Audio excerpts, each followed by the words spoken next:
Welcome back to the McCoy Leadership Podcast, elevating your impact through valuable insights and conversations about leadership.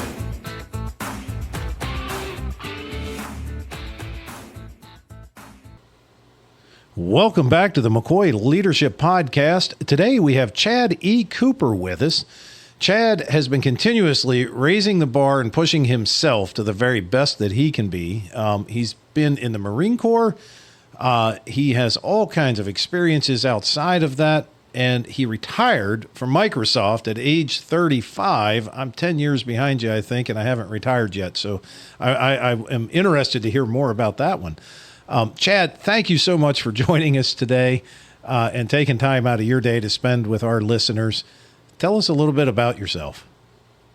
Well, I appreciate that. Thank you, Amos. It's always a pleasure to be able to share a little bit about the message, right? And consider myself really as a messenger. And so the source isn't me. I'm simply the messenger. And that message kind of began coming through me at a very young age. The leadership style really kind of began for me in early ages of being in the Marine Corps. And in the Marine Corps is unique in that it's the longest boot camp in the world, and then you go on to multiple other training. And in that, one of the things that I noticed was really aligned to kind of the principles of growing up was it's value-based organization. And a lot of people would think typically of, Marines are not that bright and intelligent. And it's really actually not true. In fact, 3/4 of the Marine Corps is aviation based, right? It's fixed wing. And so in that process, what I realized is that there's a lot of that is all about values and character. And so fast forward that through my early days in Microsoft, where the company in working with Bill was about, we want to hear your voice. We want you to be part of how we shape, how we show up and really serve our customers, our employees, all of those aspects. And then when I retired from Microsoft, was about going into raising our son, and who has become a very capable and thriving young man.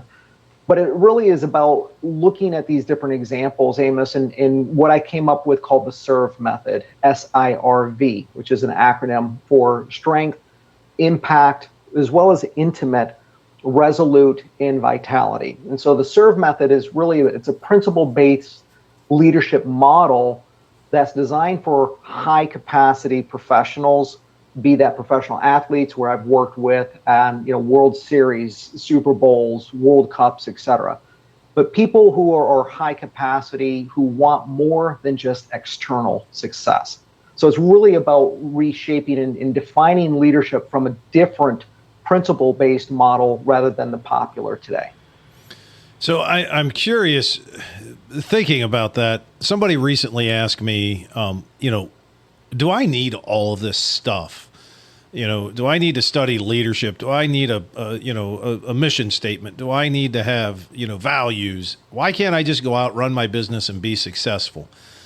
And I'll share my answer to them after we hear what you think about that. But what are your thoughts? Do leaders need all of this stuff, or can they just go out and be successful and not have any of it?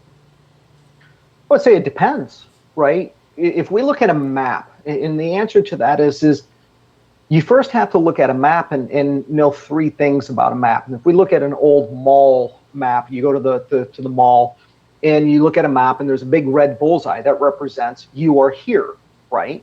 So we have to first understand, to answer that question, where in the heck am I on this journey, on this map?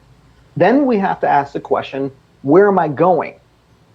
And we screw up in life, Amos, when we go, I need all of these tools, I need all this stuff. Well, great. If you want to burn out, you want to lose your identity, and you want to feel emotionally isolated and be at the top, great. You go follow all of those tools and tricks and methodologies in there.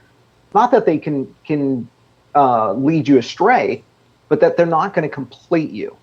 And so when we ask that question, we have to know where we're at. And then second, we have two questions to ask in life. One is, where am I going? and who's coming with me? And if we don't ask that question as a leader in that order, we can really screw things up. Imagine Winston Churchill doing that, asking all of his where are we go, or who's coming with me? Where are we going? It's like, no, he knew where they were going. He would not compromise on. Hitler was a fascist dictator, right? And so we look at that as Gandhi. We look at that as Jesus. Imagine Jesus asking people, who's coming with me, and then where we're going. And so when we ask that question, where am I? Where am I going? And then who's coming with me? Then we can determine what supplies we need along the journey. And the third piece on the map that you need is that you need the reference, or the, what do we call that? The down in the corner, the key basically. It's the legend. Think of the word legend. Yep. Thank you. Right, is that tool of measurement. So when we have this is what the distance is, we know where we're going, then we know what the milestones are. It's way easier to work that path backwards because we know the destination. Then we know what tools, how much gas, how much food, how many rest stops. That allows us to determine what are the best assets to bring for our style of leadership. I love it. Just to summarize for our listeners, know where you're at, know where you're going, and then ask who's going to go with you. I think that is such great advice. And my real answer that I gave was ultimately, how do you know what success is if you have no idea where you're trying to go? You never really and success, albeit a journey, not a destination, you still got to have an idea of where you're going. Now, I am curious. You just mentioned another thing. You talked about what did you call that thing? A mall. What is that? I'm confused. Is this a meeting place for people? Yeah, I laugh at when I look at generational differences, and I look at this younger generation. They were raised with cell phones, right? They were raised with things that we can do certain gestures like this, and somebody that is older goes, "Oh, it's a rotary phone," right? You ask somebody younger, they're like, "What is wrong with you? I have no idea what you're doing," right? But a mall is one of those things. I was raised in the Midwest. I live down in South Florida now. Our malls are open, outdoor kind of thing.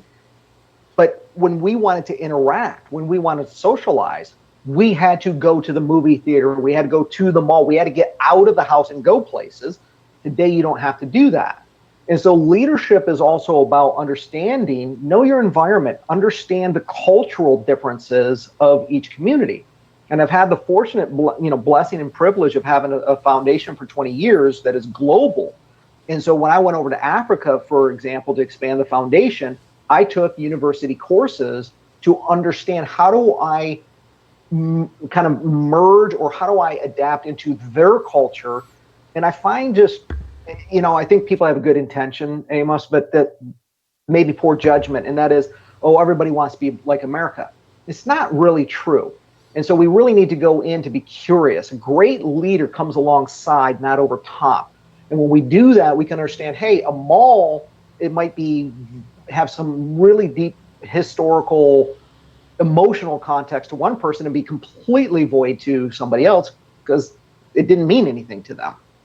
Absolutely. And I was poking a little bit of fun because I have an 11-year-old daughter, and, we still have one mall left in our area that has a few stores in it, but, that's not, Friday night is not a time to go to the mall. That's just not something that she would think of. You mentioned also about cell phones, and that has also amazed me, probably, 1988, 1990, somewhere in that range. Those people forward in their adult lives have only ever had or have never known not having a cell phone as an adult. And, map reading, you mentioned as well, all of those little things that we probably learned when we were growing up, they have no reason to know anymore because they have cell phones in their hands. Anyhow, I was digressing. So I am also curious, you spent time in the Marine Corps and then you went into Microsoft. So you left one of the largest training and military organizations and went into one of the largest tech organizations. What were some of the stark differences that you saw between, or maybe there weren't, maybe they were very much the same, but I'm curious about that experience of leaving military, going to Microsoft, and kind of what did you learn out of that, and how did that help to form your leadership strategy? Well, I'll tell you that the most stark contrast, and this goes back to the analogy about the mall that we can poke fun at, but there's a lot of understanding in, really it's about environmental acuity, right? Understanding the cultural, understanding the community that you're in. And going from the one of the largest, military institutions in the world, the U.S. military, into the private sector, what I realized is, as a leader, we acquire tools, and not all tools are really the right tools depending on the context of your environment. And so things that worked really well as leadership principles in the Marine Corps, some of those tools are very abrasive and cause friction in a corporation, right? So one of those is understanding, as a leader, do I know my people? Do I know in my environment? And so I had to learn to let go of the tools that don't transfer into the civilian world and hold on to those that do. And a lot of leaders today really don't think about what's the right tool. It's kind of like being an electrician and bringing a plumbing tool to the job. Wrong tool, but it might be a good tool in the right environment, but you're not using it for this job. And so that was one of the biggest stark contrasts, is understanding, hey, your environment's changed. Are you going to get resourceful when resources are not available? Okay. And that's one of the things that I see a lot of things that separate a manager or a so-called leader from real leaders. Real leaders are resourceful despite a lack or an abundance of resources. And in the Marine Corps at the time, we didn't have a lot of resources. We still were using Korean War, Vietnam War era tools, right? I was eating C rations and told, don't ask when that expired. Okay, so talking about C rations in the 90s and in the 80s was like, oh my gosh, we don't even want to know what that did to us. So I'd say that's one of the biggest stark contrasts is do you have the ability to navigate and adjust your tool set, right? It's no different than if you're in South Florida, wearing winter clothes is probably not the right equipment. But if you're in Siberia, that might be helpful. So are you bringing the right pieces to the conversation and to the equation? I think everybody needs to ask that question, maybe, or are we bringing, and back to the it kind of went back to the first question, what tools do I need? And, thinking about the people and where am I going, you can't really decide what tools you need until you understand where you're going and who's coming with you and who's around you. Yeah. You talk as well about the legendary life, and from what I have read, that really emphasizes alignment and clarity, which I'm sensing a central theme here, and I didn't intend that in my questioning. But how important is that alignment and clarity to having success or a legendary life, in your words? There's a couple of pieces that I think make or break us in this world. And George Bernard Shaw came up with this, that was then later popularized by Bobby Kennedy Sr. And he said, some people see things as they are and ask why. Others dream of things that have never been and ask why not. And so when I look at great leaders, when I look at people, high capacity leaders that actually capture and seize their capability, their potential, they have a impenetrable identity that is aligned and congruent with their values. So our identities need to be aligned and congruent with our values. The second is that they have a real resolute understanding of the strength of their purpose. Our purpose is not the title on our desk or what zip code we live in or what logo is on your purse or the hood of your vehicle. Our purpose is how do we want to feel consistently on a day-to-day basis. People are like, what? But think about it. When you get up, the vehicles that you choose, be it your job, be it what gym you go to, your relationships, all of those vehicles are about bringing in certain feelings or pushing away certain feelings. That's what our purpose is. How do we want to feel? So what I learned in the Marine Corps is when we were absent of a resource, it came down to, do you want to claim to be a victim or victorious? And one of the things that the Marine Corps is really great at is victory, right? And so they don't do a lot of complaining about resources. We just expected the resources were going to be absent, that we didn't have enough supplies. And so we got resourceful. And when I look at high performing people, they're incredibly resourceful. It was one of the things that translated incredibly well into the private sector. In Microsoft, I went through 12 interviews, and each interview was about 4 hours. It was ridiculous. Back in the early days to get in, it was one of probably the hardest company to work for. And I remember they asked me one question, and the question I later found out had no answer to it. They said, you're at the Super Bowl, and you have to make an emergency phone call. And this is back in the early 90s where cell phones weren't prevalent, right? You have to make an emergency phone call. Go. It's like, okay, I go to a payphone. Oh, no, there's no payphones. They've ripped them all out. Okay, I use my cell phone. Oh, there's a huge play and all the network lines are saturated. You can't, okay, I'm going to go up to the network booth, right? Really, you think you're going to get up to the announcer? Every single direction you took, they shut down, shut down, shut down. The point was never about could you get the answer right. The point was vast majority of people give up after 3 to 4 answers. They do not get resourceful enough. And the thing I learned growing up with 6 brothers, 4 sisters was how to be resourceful. And so if we have an impenetrable identity, we have clarity and strength in our purpose, and we continue to be resourceful because we focus on victory, not victimization, we will surprise ourselves how far we can go. I love that. So victim or victorious. And I'll share, because I think it relays right into it. I've never put it in that context, but in my early days as a plant manager in a concrete plant or concrete block plant, we were in the middle of our busy season, and we had 3 hydraulic pumps that kind of worked together.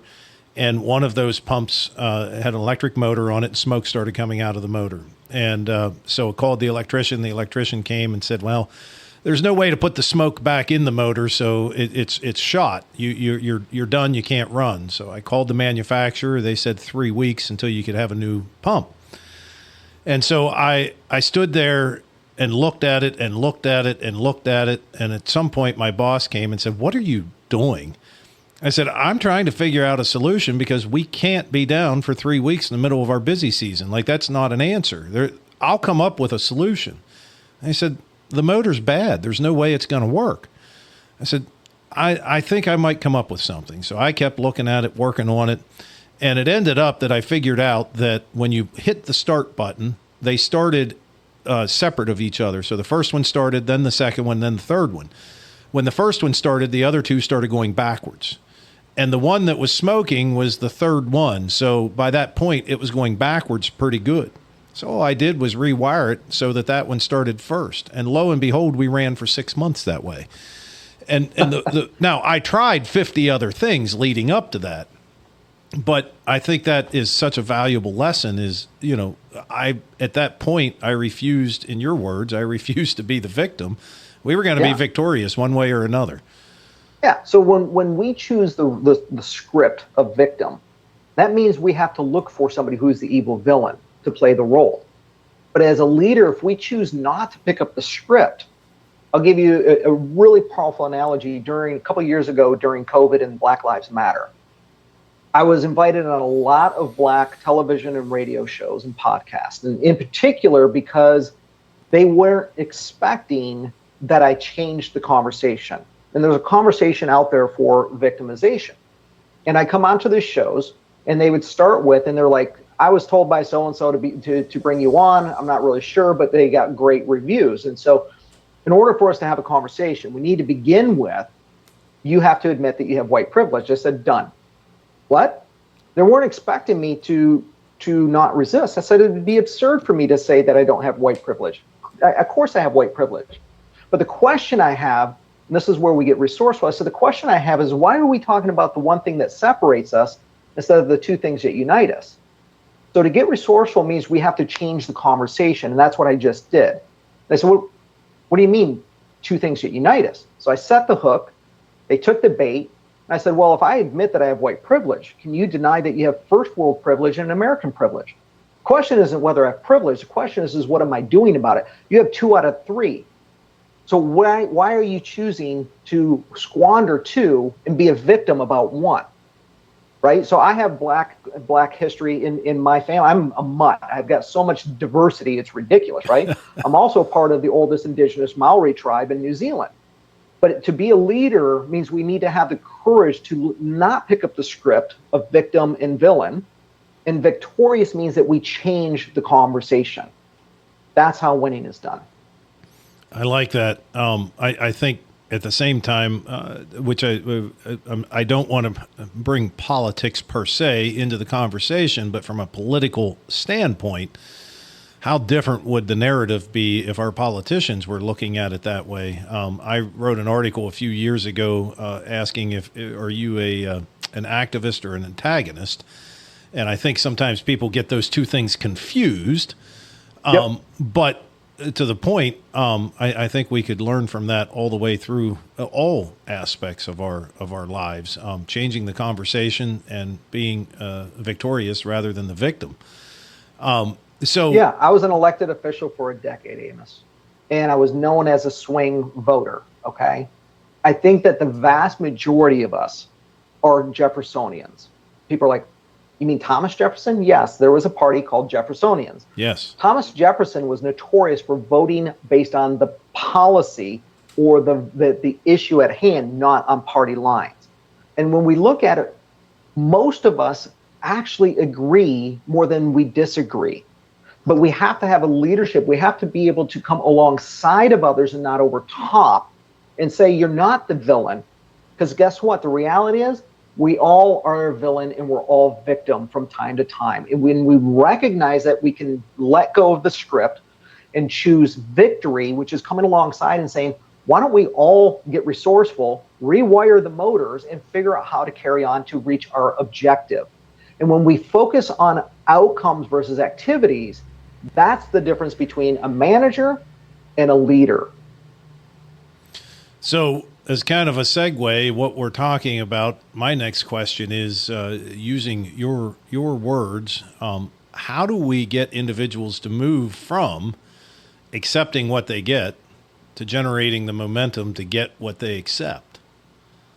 Love the phrase in that. And that's really about where we actually are about how do we help people reconnect to themselves. And so the people that I work with are high performing billionaires.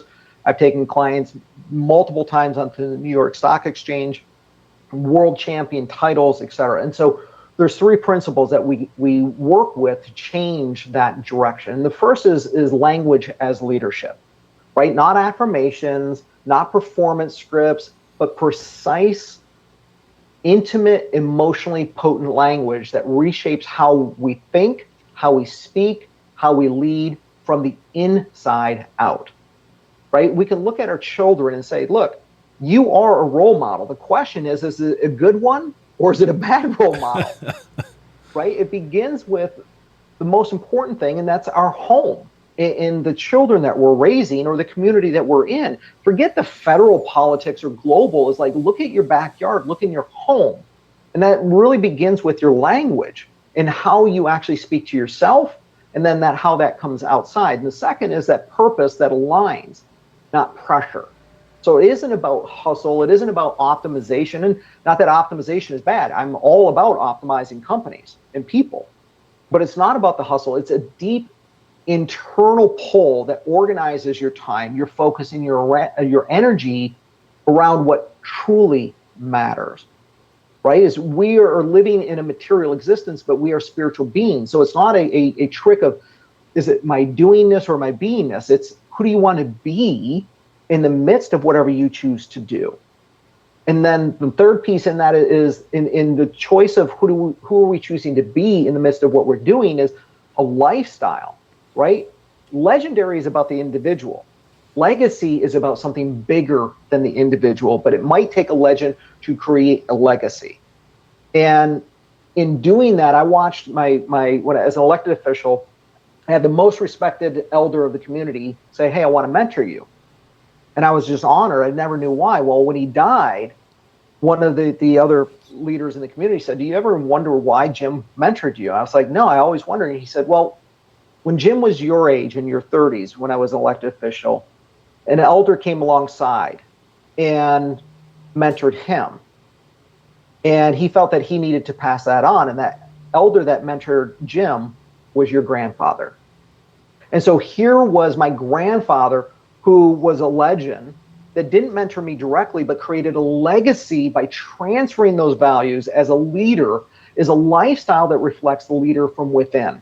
Not trends, not techniques, but an embodied way of living where his schedule, his value, his relationship, and his presence transferred over time. And when we can do that, then that moves beyond just the teaching performance. And what we're actually doing is teaching identity that lasts under pressure. Now, you say identity, and you alluded to it, but I'm a firm believer that our identity, specifically as young children and then into the teenage years, our identity is created by really everybody that we come in contact with. Influenced. And sure. Yeah. And so I've always believed as well, it's important for young children and teenage children to have the opportunity to anybody they can come in contact with, good and bad. Now, when it's somebody bad, we have a conversation. The same thing exists. Some people, I don't want my children to watch this or do this or what have you.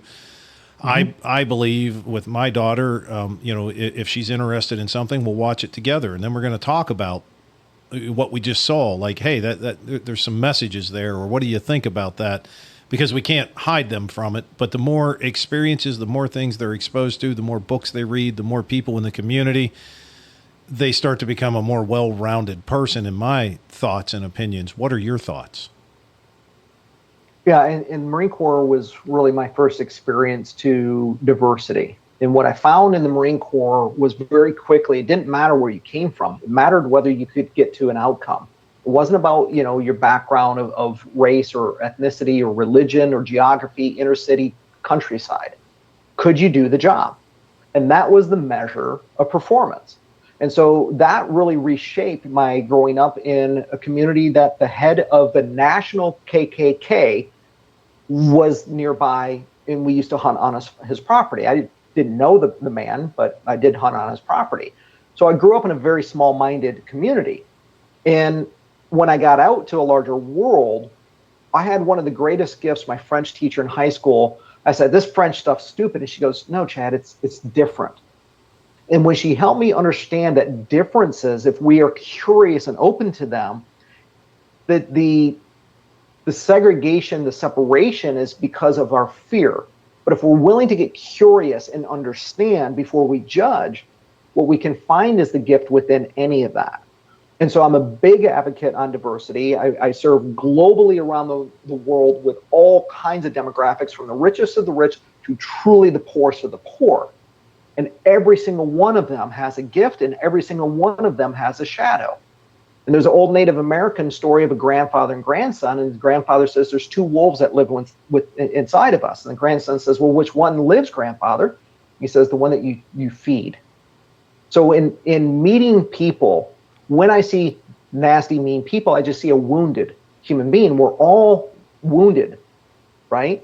The question is which wolf will we feed? Will we feed our gifts, or will we feed our shadows, that wound that's trying to protect us by barking back or biting back at people to keep them at bay? See, vulnerability is not weakness, it's strength. And when we understand how to leverage those in lead, not from the false premises of leadership principles, but from the reality of vulnerability is strength. Transparency is a gift responsibly shown to people, right? There's intimate things about me that the public has no right to see, right? But behind closed doors, there's certain people that do, and we have layers of that. But that diversity and understanding that ability to truly lead actually can start really healing other people. And when we can show our children to get curious, it's amazing what they can come up with. I like it. So thinking about our listeners, if someone's out there listening and they're kind of stuck, overwhelmed, not sure, what the next step is, they're listening and saying, I like what I'm hearing. What are maybe 2 or 3 actionable steps that they can take today to start their way down this road to having a legendary life and coming up with a legacy?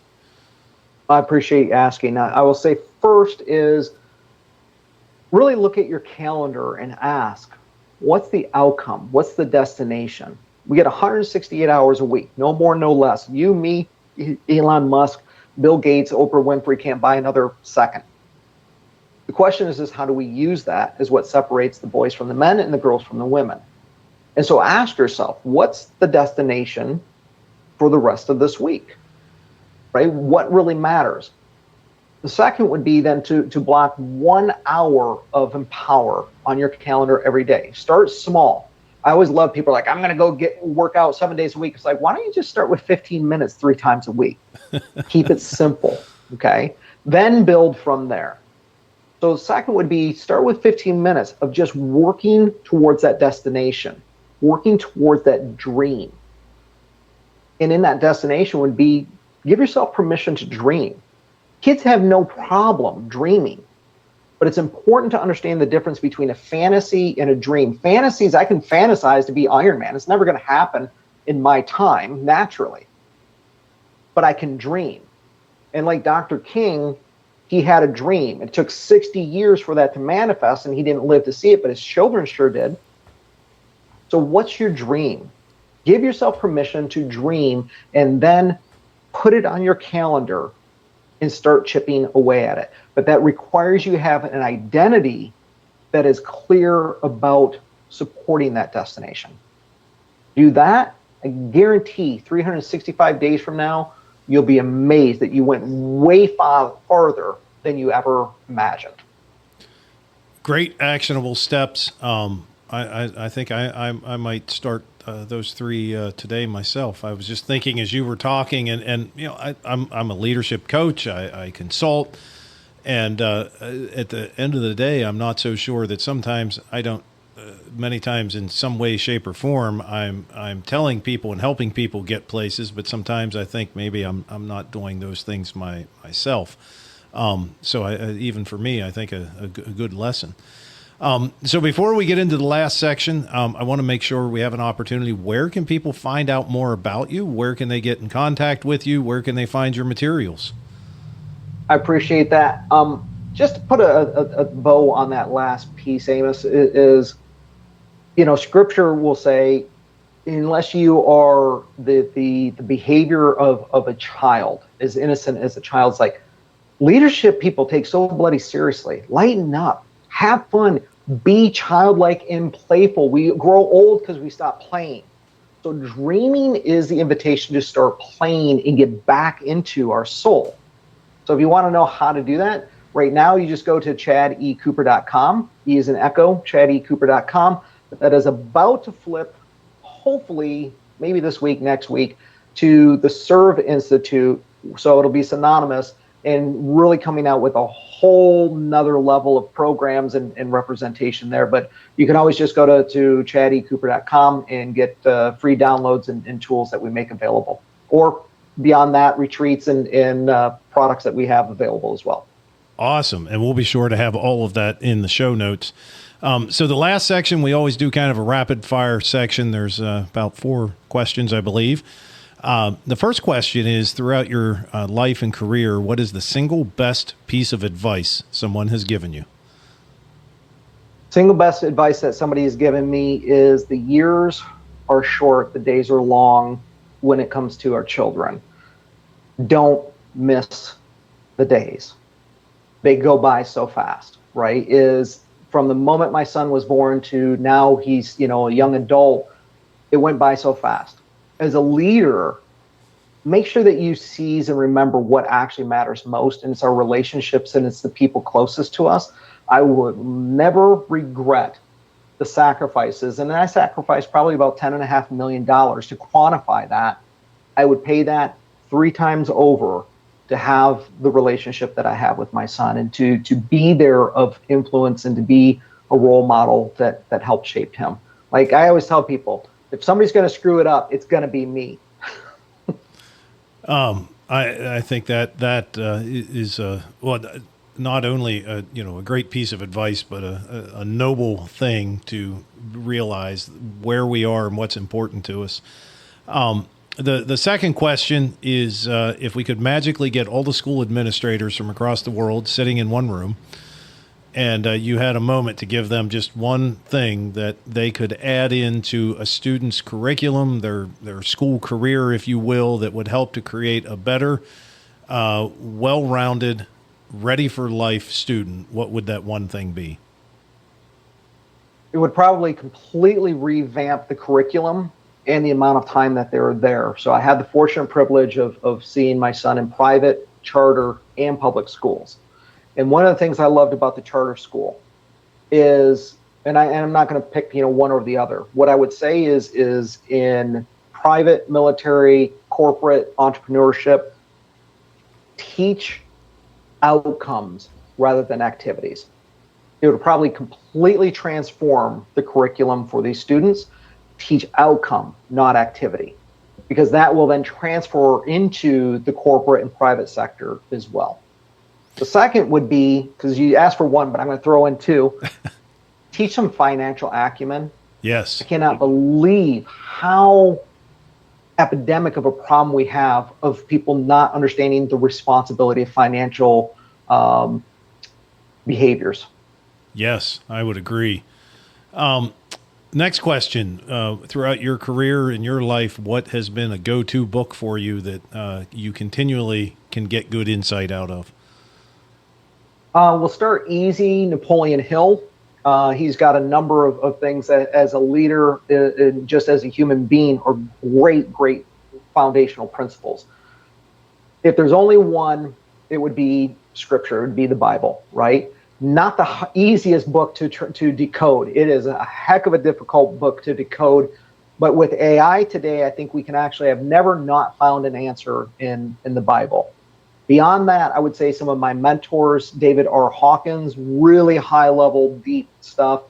And then from a free, absolutely 100% free, would be Richard Hawkins' Gene Keys, GENE keys.com. Get a free profile to really understand ourselves. If we want to help other people, we first have to put the oxygen mask on ourselves. And one thing I'll share with everybody, you mentioned, if there was only one, it would be the Bible. And I'm a John Maxwell certified team member. And if you don't have it, any leaders that are interested, you want to get the John Maxwell Leadership Bible.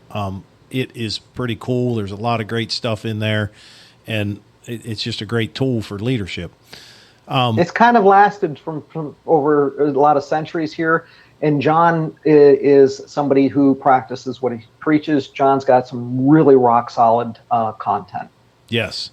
I'm biased, but I would say so. The last question is, in the ever-changing world of technology, gadgets, and things that are out there today, what is the most useful piece of technology that you're using? Again, the one that gets you an outcome. Technology that complements is great, but so much of it today distracts and competes. And so again, what's the destination? You have to treat technology like a brain surgeon. Get in, know the objective, and get the heck out as quickly as you can, right? Is be surgical with it. AI is really helping us with that. If you know how to use AI, then it is very complementary. Just remember, it complements. It's not going to complete you. And if you're an idiot, it's going to come out as you don't know what you're talking about. So you have to still be knowledgeable and an expert. But where we're going with AI is really inspiring to see what that's capable of. Awesome, Chad. Thank you so much for spending time this morning with us and with our listeners. I've had a lot of fun. I hope maybe we can get you back on again in the future. I think we could probably do a 2-hour episode if we really got going. But thank you for taking time out of your day. My pleasure. And for our listeners, if you've enjoyed this episode, don't forget to check out past episodes. And don't forget to like us on whatever platform that you're listening on so that you get alerts when the new episodes come out each week. Until next time, we appreciate all of you.